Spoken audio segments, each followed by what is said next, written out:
es bastante de lo que he estado hablando, pero pues esto es formal, ¿no? Hoy la publico en Status, www.statuspuebla.com.mx. Hoy la publico en La Crónica, el periódico que dirige mi amigo Arturo Luna.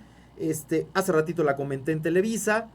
Y también en la página del BEAP. A los que les dé flojera meterse a otro lado, pues BEAP. www.beapmexico.org. Sin MX, ¿verdad? Así. .org. Ahí estamos en la página del BEAP. Hoy se las comparto a ustedes. Y bueno, la titulo Los poblanos y la pandemia. Porque miren, estamos cumpliendo en Puebla, y en general en todo el país, ya 3 meses de cuarentena obligada por la pandemia del COVID-19. Recuerdo que fue en la segunda quincena de marzo cuando las universidades empezaron a suspender clases presenciales y unos días después la SEP determinó que los niños de niveles básico y medio tampoco debían ir a las escuelas. Ahí empezó todo, ¿no? En este lapso hemos escuchado y presenciado todo. Desde que el pico de la pandemia o la cresta de la curva de contagios iba a ser en mayo, ¿se acuerdan? Que el 8 o 10 de mayo iba a ser la cresta. Y también pasando por todos los decretos que ha promulgado el gobernador Miguel Barbosa para implementar medidas que contribuyeran a la prevención y a la no proliferación de contagios masivos. Es cierto, los comunicados federales han sido contradictorios y a veces ilógicos, ¿no? Decir que habíamos alcanzado a aplanar la curva de contagios por parte de López Obrador, un día lo dijo, provocó que una gran cantidad de personas entendiera que esto ya estaba acabando y por eso no dejaron de salir a hacer actividades fuera de sus casas.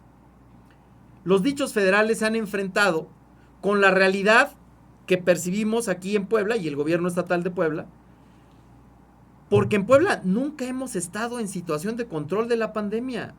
La curva de contagios no para de aumentar. Hoy tenemos más de 5,500 contagios, 5,580 y tantos. Ya estamos cerca de los 800 muertos, 730 y tantos, cifra federal, pero la cifra estatal a lo mejor es más alta al rato. Y seguramente son más. Si atendemos, ¿no? Que nunca sabremos el número exacto de contagios, porque en México no se aplicaron pruebas, ¿no?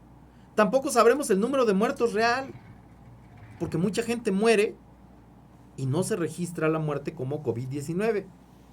En fin, volviendo al tema, Puebla está en una situación crítica y es cosa de semanas o días, si esto sigue así, para que los hospitales que atienden a pacientes COVID sean insuficientes.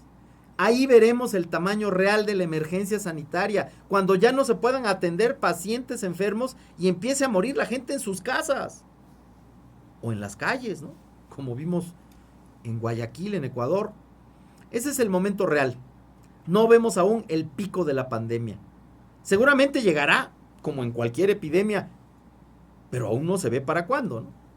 Y los poblanos, ¿qué han hecho, qué hemos hecho, qué hemos seguido haciendo en este momento crítico de la pandemia? Al principio en Puebla hubo incredulidad, casi generalizada, ¿eh? Veíamos lejos la crisis, es la verdad, y unos cuantos contagios y muertos nos parecían normales. La verdad es que todos seguimos saliendo, hacíamos nuestra vida casi normal y a veces nos poníamos el cubrebocas, ¿no? Pero conforme han ido avanzando muertos y contagios, ha crecido en forma directamente proporcional el número de poblanos que ahora ya creen que existe el COVID-19. Ya cada vez escucho más gente que sí cree, ¿no? Pero a 3 meses de cuarentena más o menos llevada, hoy los poblanos simplemente ya no aguantan más.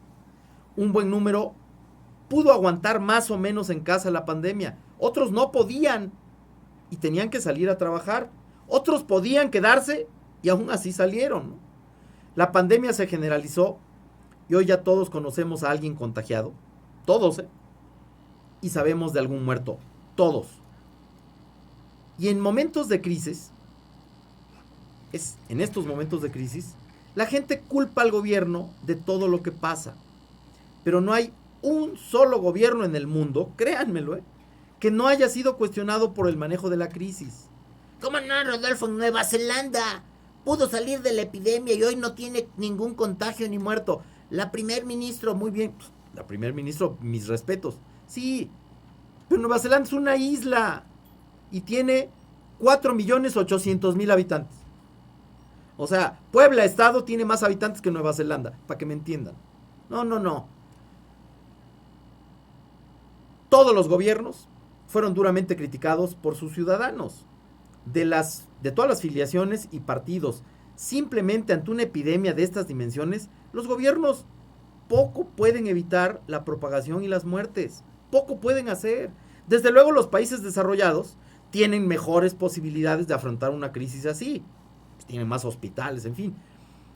Pero los países pobres o con mucha población, que generalmente son países pobres, naturalmente tienen más contagios y muertes. África, que empezó con poquitos contagios, últimamente ya tiene elevadas tasas de letalidad. Todavía no hay gran cantidad de muertos, pero sí las curvas van para arriba en África. En México, un sector de la sociedad, los que no votaron por López Obrador, hacen responsable a López Obrador de un pésimo manejo de la crisis. Pero el cuestionamiento sería igual, o hasta peor, si gobernara otro personaje u otro partido. ¿A poco Ricardo Anaya, Mid, Felipe Calderón o Vicente Fox hubieran manejado mejor esta crisis? El que le manejaba la crisis de la influenza H1N1 a Felipe Calderón era López-Gatell. Y ahora los panistas odian a López-Gatell, pero él fue el que manejó la crisis de la influenza. Está bien que haya libertad, también, ayer nuevamente salieron algunas decenas aquí en Puebla de ciudadanos en autos para protestar contra el gobierno de López Obrador y exigirle que se vaya o que renuncie. Créanme, en su mejor momento, cuando se juntaron las dos caravanas que habían salido de distintos lugares y creo que se juntaron en Los Fuertes, han de haber sido unos 200 coches. Yo personalmente vi una de las caravanas por Plaza Dorada y en su mejor momento conté poco más de 50 coches. Perdónenme, pero pues, no pude contar más, ¿no? Está bien que haya libertad de expresión, tránsito, que la gente proteste, pues, nuestro derecho, pero insisto, se necesitan muchos millones más de ciudadanos que voten y hagan ganar a un candidato. No se tumban gobiernos con caravanas de 200 coches. En Puebla no pocos ciudadanos reclaman también al gobierno de Miguel Barbosa el que estemos tan mal con la epidemia del COVID-19. Pero los mismos que al principio reclamaban que se necesitaban medidas urgentes para evitar los contagios y había que paralizar las actividades en Puebla, o sea, los empresarios de Coparmex y otras cámaras empresariales, me acuerdo, amigos míos de Coparmex ponían, Barbosa, ya suspende todo. Así criticaban a Barbosa. Ahora ellos son los que exigen que ya se permita regresar a actividades, que la Volkswagen y Audi deben regresar a labores por sus compromisos internacionales. O sea, al principio Barbosa estaba mal porque no implementaba medidas enérgicas. Y ahora está mal porque decreta que Volkswagen y Audi no pueden regresar a actividades bajo el riesgo de que haya muchos más contagios. ¿Alguien entiende? Los poblanos, pues, culpamos al gobierno de la pandemia. Pero queremos ya salir a trabajar, porque ya no aguantamos y porque se acabaron las reservas para estar confinados. Si hay más contagios y estos se disparan al igual que las muertes aquí en Puebla, no habrá sido culpa del gobierno, sino de nosotros en conjunto como sociedad. Unos están saliendo por necesidad, pero otros muchos por necedad. Esta semana será crucial para ver si se detiene la epidemia y baja la curva de contagios en Puebla. O bien estos aumentan exponencialmente en un ciclo sin fin y entonces tendremos que quedarnos en casa, ahora sí, por miedo, durante muchos meses más. Eso los que sobrevivan, Bueno, pues esto es lo que escribo hoy en Status. Rápido saludo a los que me